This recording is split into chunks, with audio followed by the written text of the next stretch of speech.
So while on this topic of smallpox inoculation practices within Africa, I believe it's absolutely imperative to make mention of the direct contribution that traditional African smallpox inoculation methods made to the development and widespread adoption of smallpox vaccination in the United States of America. So the first instance of smallpox vaccination being done in America was recorded in 1721 or 1722, I believe, and that was in colonial Boston.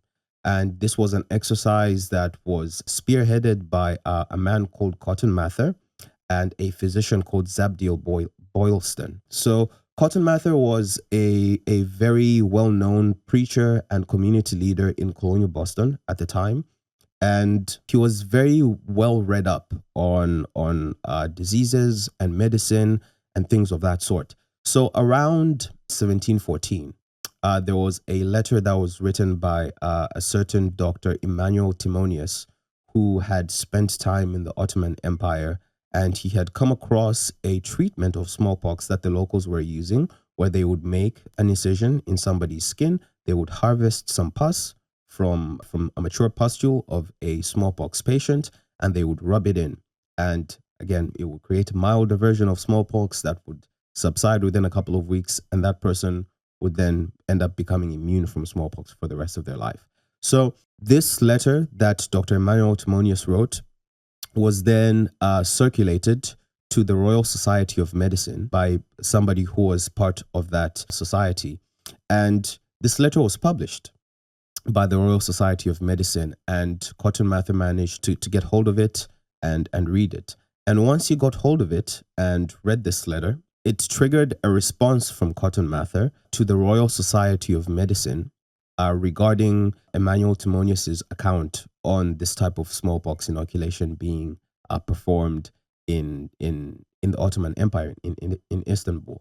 And the following that I'm going to read is an excerpt from the letter that Cotton Mather himself wrote to the Royal Society of Medicine regarding Emmanuel Timonius's account on smallpox treatment. I am willing to confirm to you in a favorable opinion of Dr. Timonius's communication, and therefore I do assure you that many months before I met with any intimations of treating the smallpox with the method of inoculation anywhere in Europe, I had from a servant of my own an account of its being practiced in Africa.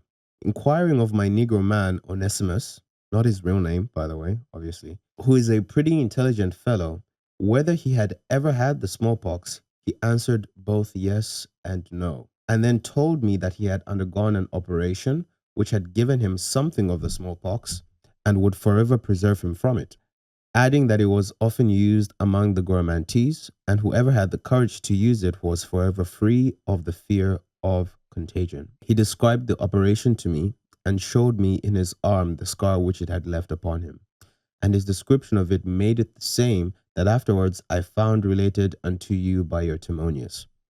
So what Mather was basically saying here was that, oh, this is very interesting that I read this account that Mr. Timonius wrote. And a couple of years before I read this account of Mr. Timonius, I had actually heard of this being done in certain parts of Africa by a slave that I own, because Mather owned quite a few slaves. So Onesimus was sold to Cotton Mather around 1707, or rather given to Mather around 1707 by parishioners who had procured him from somewhere before that. And it's worth noting that Onesimus was most likely from the central region of modern-day Ghana, specifically Fort Coromantin in the Abanze region. And this is assumed to be the case by most historians today, because the Gourmantes people are a group of people who are actually from Africa and who thrived between 300 BC and 200 CE. And by the time Onesimus would have been born, the Gourmantes as a group of people would have ceased to thrive more than 1,000 years before. So it's highly unlikely that Onesimus had originated from where the Gourmantes people were. They existed in a region that is now in modern day southern Libya. And furthermore, there isn't much evidence to suggest that there are North African slaves that were taken during the transatlantic slave trade to the Americas. But a large majority of the slaves that were traded in America were traded by the British, and the British got most of their slaves from the West African coast. On top of that, the term that was used to refer to slaves that were taken from from Fort Coromantine was Coromantese, which bears a very striking resemblance to the term that Mather used to describe Onesimus. So, yeah, it's more likely that Onesimus was actually from the Abanza region in Ghana than he was from southern Libya. After Mather gathered all of this information from Onesimus, he then tried to get people to buy into this procedure within the community of colonial Boston.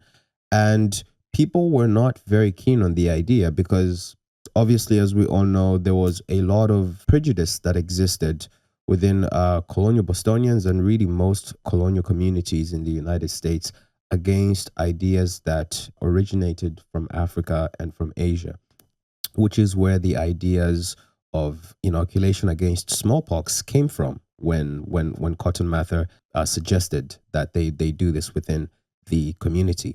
However, Cotton Mather persisted and he persevered, and along with him, another physician called Zabdiel Boylston bought into the idea, and they decided to try it in 1721. And so they inoculated, using the method that was described to Cotton Mather by his slave Onesimus. They inoculated about 246 people against smallpox. And out of those 246 people, only about 6% died.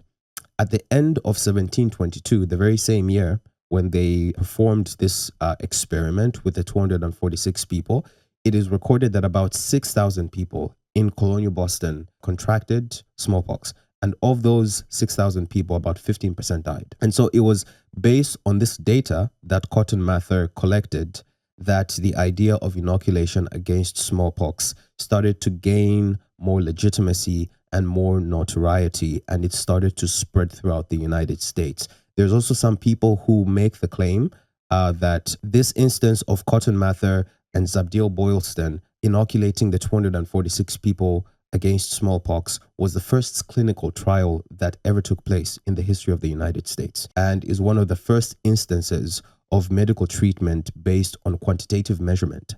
So I think it's safe to say that the contribution that Onesimus, whatever his real name was, made to the discovery of this treatment was very, very huge. Because, like I said before, this is the inoculation against smallpox and the eradication of smallpox within the human population at large is known to be one of the most important medical triumphs that has ever been accomplished by human beings for the preservation of human life.